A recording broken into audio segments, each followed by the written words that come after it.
بسم الله الرحمن الرحيم.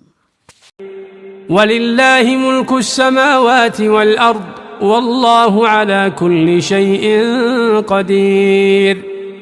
إن في خلق السماوات والأرض واختلاف الليل والنهار لآيات لأولي الألباب الذين يذكرون الله قياما وقعودا وعلى جنوبهم ويتفكرون في خلق السماوات والأرض ربنا ما خلقت هذا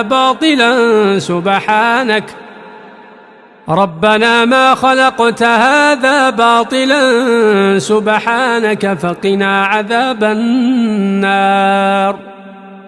ربنا إنك من تدخل النار فقد أخزيته وما للظالمين من أنصار. ربنا إننا سمعنا مناديا ينادي للإيمان أن آمنوا بربكم فآمنا. ربنا فاغفر لنا ذنوبنا وكفر عنا سيئاتنا وتوفنا مع الأبرار. ربنا وآتنا ما وعدتنا على رسلك ولا تخزنا يوم القيامة إنك لا تخلف الميعاد.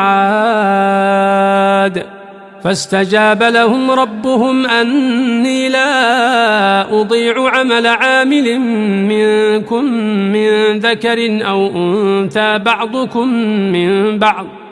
فالذين هاجروا وأخرجوا من ديارهم وأوذوا في سبيلي وقاتلوا وقتلوا لأكفرن عنهم سيئاتهم ولأدخلنهم جنات تجري من تحتها الأنهار ثوابا من عند الله والله عنده حسن الثواب. لا يغرنك تقلب الذين كفروا في البلاد متاع قليل ثم مأواهم جهنم وبئس المهاد.